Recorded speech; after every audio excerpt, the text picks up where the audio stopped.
May gusto ako sa katrabaho ko pero feeling ko, masasaktan lang ako. Kaumpisa ko pa lang ng bagong trabaho ko dito sa Quezon City. Meron akong monthly meetings na kailangan attendan kasama ang representatives ng iba't ibang branches ng company. Isa na dito si Andrew. Noong una ko siyang na-meet, nagka-crush agad ako sa kanya. Nagstay pa siya sa office pagkatapos ng meeting at feeling ko nag-click kami agad. Sobrang dami naming common interests at wala talagang awkward moments kapag magkasama kami. Pero sa Lucena, nagtatrabaho si Andrew.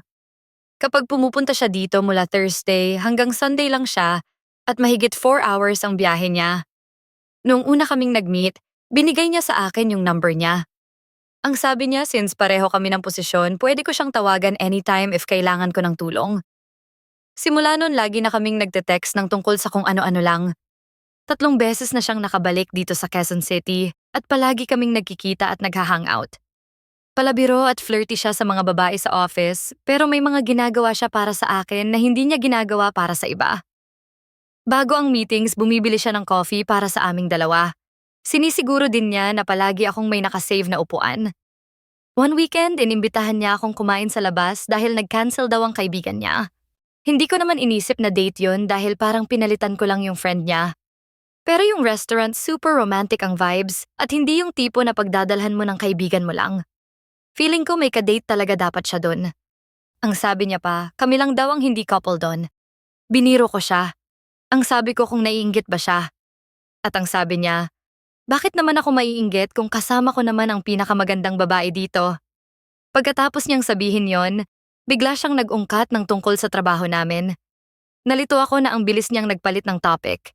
Kasasabi lang niya ng pinaka-romantic na sinabi sa akin ng isang lalaki, tapos bigla siyang nag-suggest kung paano ko mas ma-organize ang trabaho ko.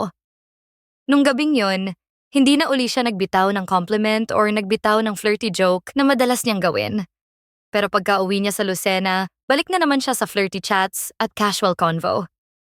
Nung pangatlong balik niya dito, nakita ko siya nung papasok pa lang ako sa building at umakto siyang kararating niya lang din.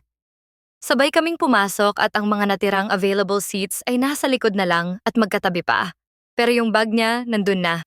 So alam kong nauna na siyang dumating. Pagkatapos ng meeting, ang sabi ng ilan kong katrabaho, naka-close ko, long-distance wife daw ako ni Andrew. Kaya alam kong hindi lang ako ang nakakapansin nito. Hindi kami masyadong nagkita last month dahil busy rin siya sa pagbisita sa mga kaibigan niya, pero araw-araw pa rin kaming magka-text. Bago siya bumalik sa Lucena nung linggo, tinanong niya kung pwede daw ba kaming magkita bago siya umalis. Ang sabi ko, mag-grocery ako kaya hindi ako pwede. Pero nagpilit siyang samahan ako.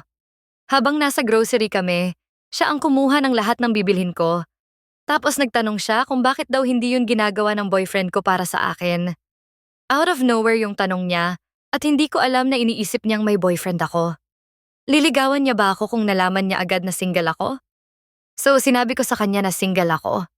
Tapos noon nagbiro siya na kailangan daw niyang dumalaw ng mas madalas para matulungan niya ako.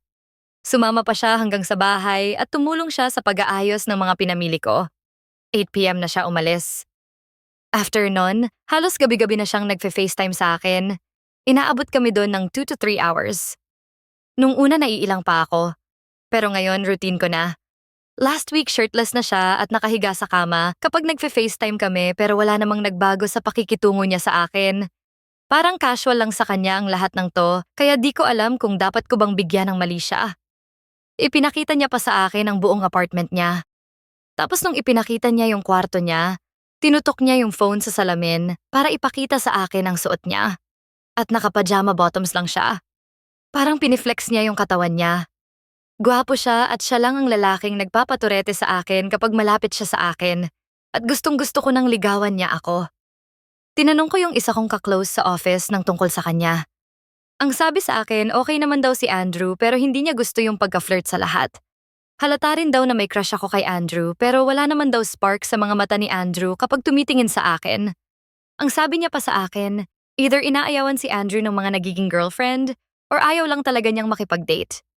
Nakailan na daw kasing girlfriend si Andrew last year at wala namang nagtagal. Para akong teenager habang sinusulat ko to. Pero pakiramdam ko rin, kulang pa ako sa experience kahit 28 years old na ako dahil 2 lang ang naging boyfriend ko. Feeling ko ang daming binibigay na mixed signals sa akin ni Andrew. Parang may mga signs na hindi ko napapansin, pero naiisip ko rin na baka ganito lang talaga siya sa lahat ng mga kaibigan niya. Baka gusto niya lang akong kasama dahil marami kaming similarities. Narealize ko din na mas close siya sa mga babae sa office kaysa sa mga lalaki. Parang hindi ko makikita ng malinaw ang sitwasyon dahil sa mga insecurities ko. May chance kaya na magkaroon kami ng happy ending ni Andrew?